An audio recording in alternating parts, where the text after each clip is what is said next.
Et si votre vie pouvait basculer simplement parce que vous avez refusé de prier avant un voyage? C'est exactement ce qui est arrivé à Ibrahim et à sa famille. Nous étions à 2 semaines de Noël, dans une grande ville d'Afrique noire. La maison d'Ibrahim était remplie de bruit et de rire. Ses enfants couraient partout, excités à l'idée de rentrer au village pour retrouver leur cousin. Mais sa femme, Mariam, avait le cœur lourd. Chaque année, elle suppliait son mari de prier avant de voyager.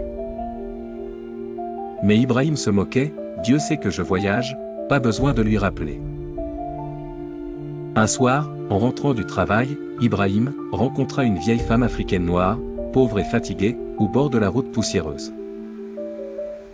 Il la fit monter dans sa voiture. Après un silence, elle lui dit d'une voix grave, « Mon fils, n'allez pas au village ce Noël. Si vous devez y aller, priez jeûne avec ta famille. Le danger vous attend. » Ibrahim éclata de rire. Pour lui, ce n'était qu'une superstition. Pendant ce temps, sa belle-mère, Mama Chika, une femme africaine noire rongée par la jalousie, bouillait de rancune. Chaque Noël, elle voyait son beau-fils arriver avec sa voiture brillante, ses enfants bien nourris et heureux. Ses propres fils, eux, revenaient pauvres, parfois à pied. Cette année, elle décida de mettre fin à cette humiliation. Avec sa voisine, elle alla dans la forêt consulter les sorcières du village.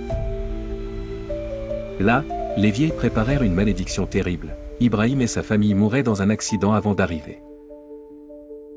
Le jour du départ arriva. Mariam supplia encore, « Prions avant de partir. » Mais Ibrahim refusa. Il monta dans sa voiture, mais le moteur refusa de démarrer. Même le mécanicien déclara, « Le moteur est mort. » Frustré, Ibrahim décida qu'il voyagerait en bus. Sur la route, les enfants riaient, Mariam priait en silence. Soudain, le chauffeur cria, « Les freins. Ils ne répondent plus. » Le bus fonçait droit vers un énorme camion-citerne. Mariam leva la voix, « Seigneur, sauve-nous. » Le choc fut terrible. Les secours arrivèrent. Miracle, Mariam et les enfants étaient indemnes. Ibrahim, lui, perdit ses jambes, mais survécut. À l'hôpital, la vieille femme réapparut et lui dit, « Si ta femme n'avait pas prié, vous seriez tous morts.